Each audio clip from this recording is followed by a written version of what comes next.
I am authentic. I'm real. There's no filter here.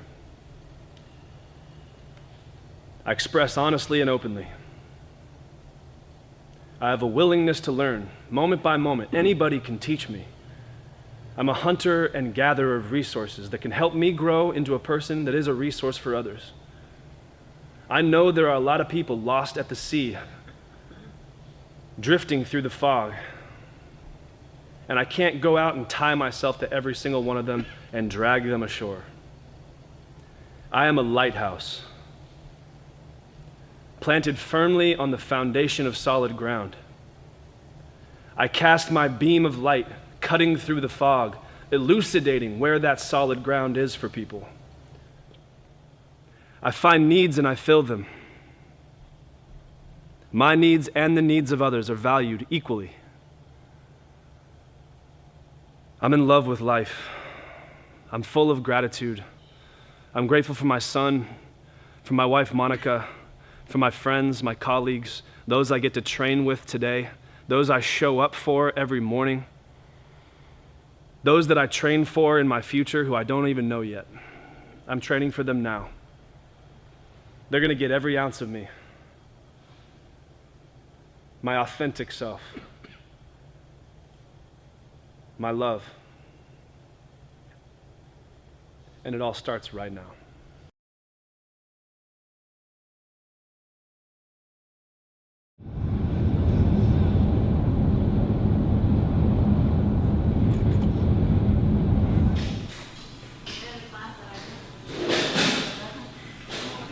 Hi, nice to meet you. I'm Christine. How you doing, man? Doing great, man. You ready? Oh, yeah. And the asteroid sits on the morning. Is that it, Pooja? Yes. Awesome. Okay, I'm Amanda. You just registered recently, right?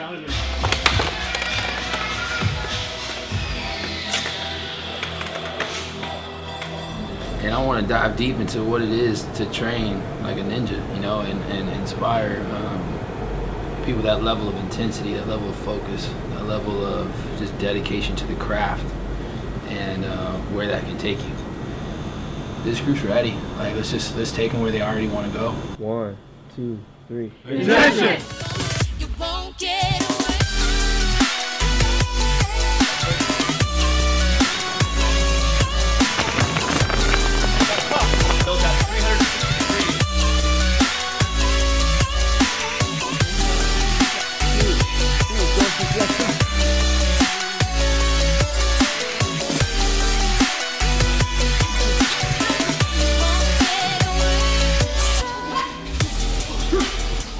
So I'm looking to break out of some of my own little reservations that I have. I'm a little quiet, I'm a little backside, but I'm looking to express my voice and to not be ashamed of it.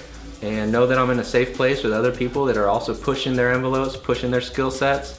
The main thing for me is the whole foundation training, being comfortable when I'm adjusting. Because at times, I know like when I'm adjusting, it's like, oh crap, I hurt my wrist, or like I feel back pain. So what I really wanted out of this weekend was to be around people who love what they do. They have so much energy and passion for what they're doing, and just to get a little bit of that, really find that like that deep drive inside of me again and be like, this is exactly what I'm doing, I know why I'm here, and just get the hands on. It's all about the reps of it. It makes a lot of sense to first train the setup before we start training strikes, so that way you understand why the impulses look the way they do. Here, neutral, connect to neutral first. Slight lateral bending, slight rotation away, and then I need to feed my strike. For this side, again, just check the line of the set joints and you'll see that they come back slightly. So your first step is just look at this person on the table, conscious snapshot. Through your visualization, you'll start to pick up subluxation patterns. How relaxed is the system? Where are they breathing into? Level 1 really breaks through and comes through as a physical component of, yes, you need to train your body. And yes, by training your body, you're gonna start to have muscle memory. You'll enter a state of unconscious competence. And by being unconscious competence, you can be more in the now without having to focus on all the little nuances of body positioning. You're going to learn how to generate more power, right? So you learn how to generate more speed. You're going to learn to be in more sustainable positions that will save you your career. And then as we progress, what people are going to start to understand is that as they can start to have control over their physical body, they gain more emotional awareness because you're losing the physical distraction.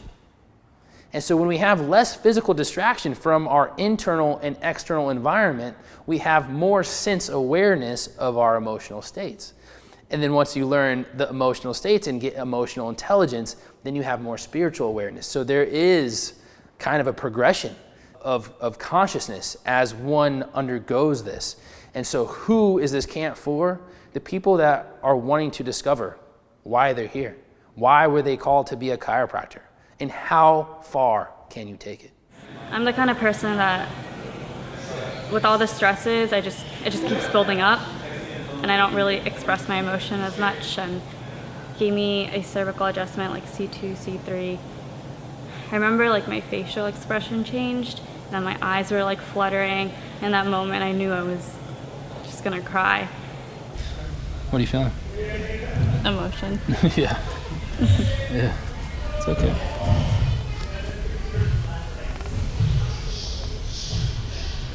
Just one more here. Nice and slow.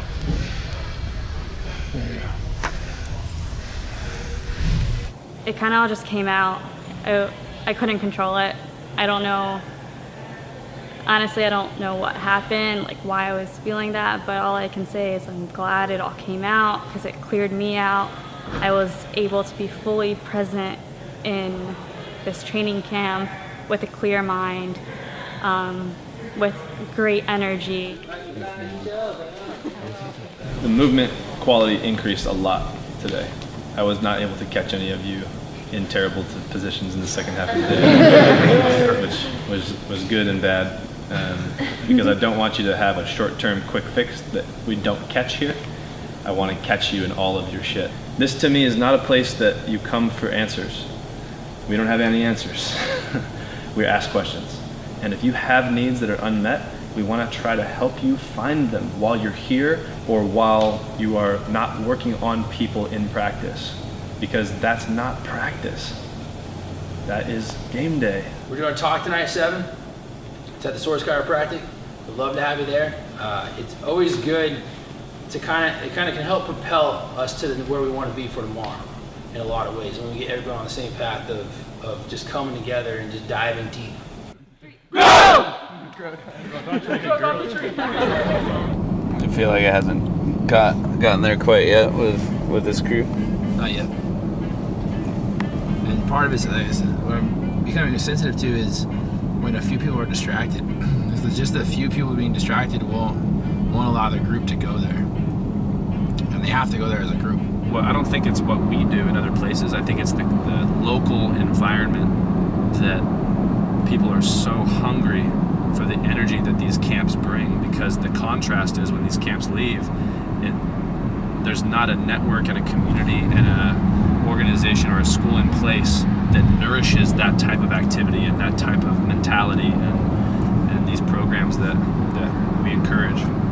And so for the people that are already being fed and you're not that hungry, then it's really hard to take shit to the next level. It's like, and so looking for that continued growth, and maybe that's the talk tonight.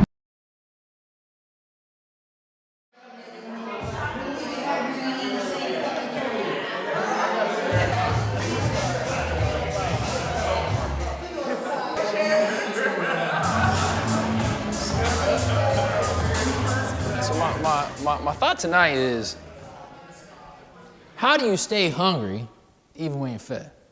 And I imagine if you are feeling filled up from being fed, you're getting the same challenges. So how do you know if you're growing and or not growing? It's the challenges that are entering your life. If they are cyclical, you are staying the exact same.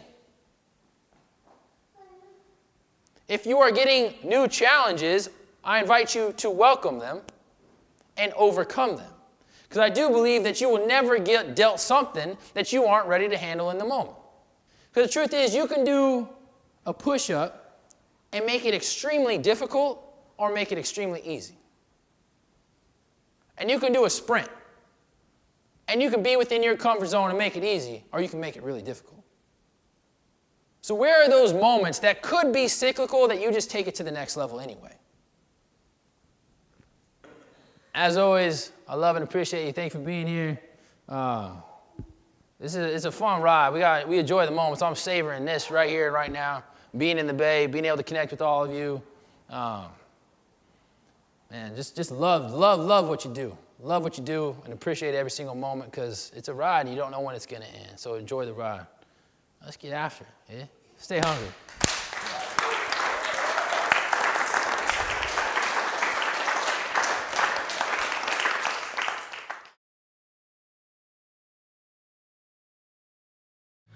We're at day 2 this morning, and I think everyone comes back on day 2 a little more focused, a little more on point. We had our talk last night, the state-of-the-art address, and Brett dropped some stuff in. Jordan got really emotional, shared some vulnerabilities, and I think that helps us connect with the people that were there. I know a couple people are looking forward to getting uncomfortable today. I think that's the biggest piece. It's finding those areas in their game this weekend that they need a little push. They need to find those areas where they maybe have no longer felt the hunger to grow, and we're going to hopefully provide an experience today and a space where that can thrive.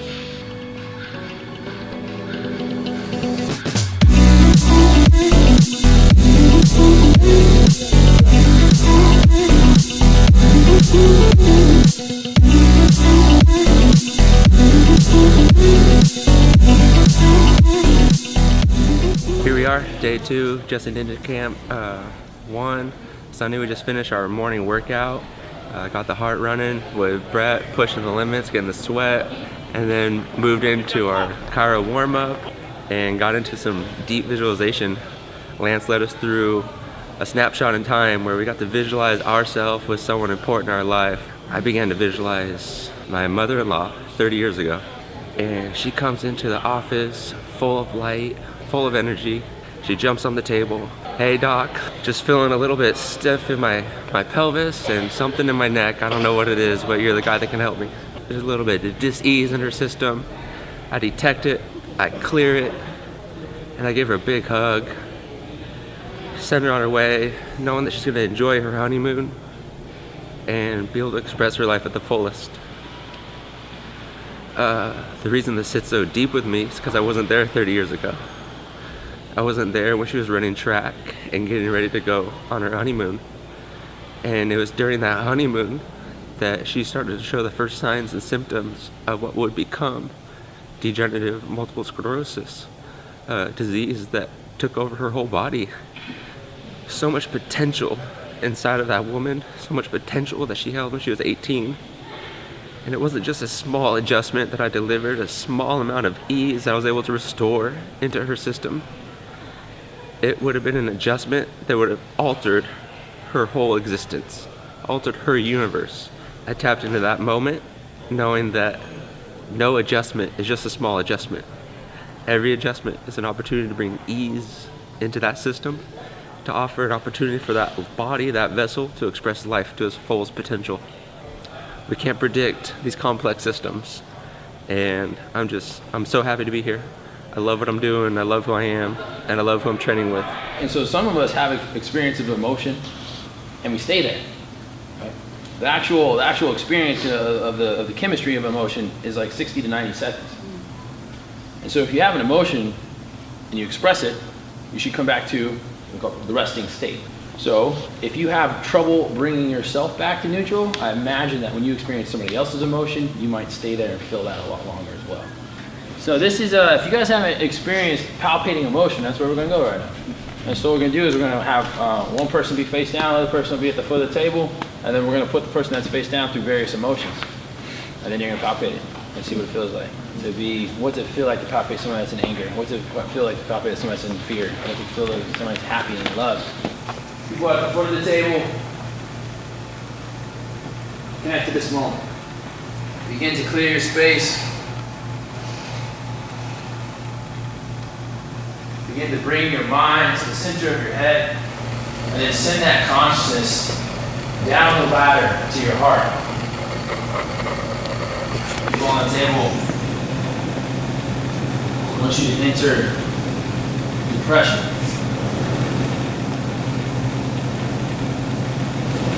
No will to do anything. You can't find the will. You've been searching for the will.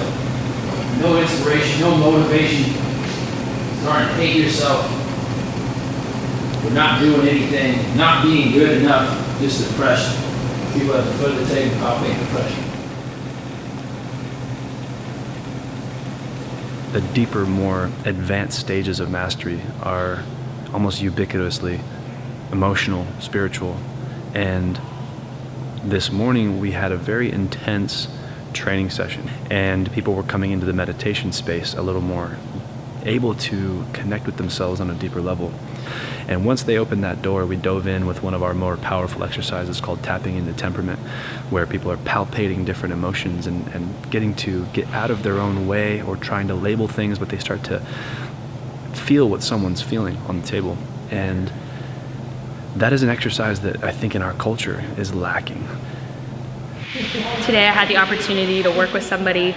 She let emotion show that I feel like I've been hiding for so long, that I wasn't comfortable with like showing people. I always want to be like the happy-go-lucky girl. And so seeing that vulnerability really helped me take a step back and see how more in tune that I need to be with myself before I can fully help and integrate what I'm doing, what my system is doing, to another person, another human being that needs that so much. And that was huge. That was something that I wasn't expecting.